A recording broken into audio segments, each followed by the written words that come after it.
بسم الله الرحمن الرحيم waxaan shaki ku jirin in maanta dalkeenu galay xaalad mugdi ah waxaan shaki ku jirin in mustaqbalkeeni iyo mustaqbalka ubadkeenaba maanta la huuyay khatar aan indhaha laga qarsan karin waxaan maanta taaganahay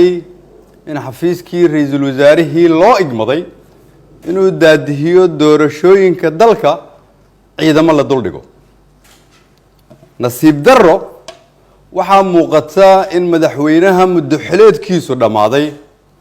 oo looga fadhiyay door odaynimo inuu ka doortay inuu dalka u jiheeyo godkii mugdiga ahaa ee hore loogu dhacay 30 sano ka hor waana caddahay halka uu dalka u wado waayo waxaa muuqata inuu go'aansaday inuu isku qaso dab iyo gaas inayadoo abaara jiraan argagixisadii ay shacabka gumaadayso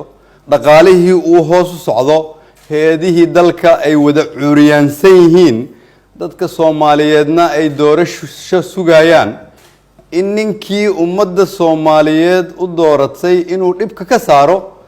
isagana laga rabay inuu bixiyo dulqaadka ugu badan inuu kaarayaal rabo inuu madaxtooyada dhexdeeda ku weeraro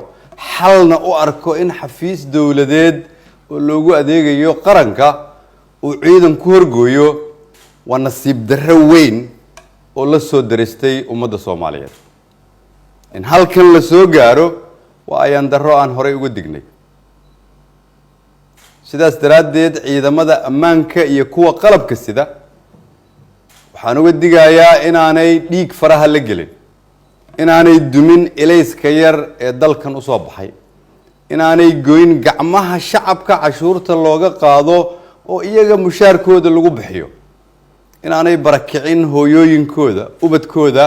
iyo maatada aan waxba galabsan inaanay mar kale niyad jebin shacabka Soomaaliyeed inaanay kala eriyin dunida inoo soo gurmatay maanta waa maalintii aad u dhaarateen in la idinku baxsado waa maalintii aad ka fogaan lahaydeen inaad qof u adeegtaan waa maalintii aad qarannimada iyo Soomaalida oogi lahaydeen kana ilaali lahaydeen khatarta qof walba oo Soomaaliyeed oo ay laxjacla ka hayso dalka waxaan ugu baaqayaa inay qayb ka noqdaan sidii looga hortagi lahaa xaaladda maanta taagan si aanay inoo badin mustaqbal mugdi ah dalkana nooga dumin dibna noogu celin dariiqii mugdiga ahaa ee aan ka nimid waxaan madaxda maamul goboleedyada ugu baaqayaa inay qaataan mas'uuliyadooda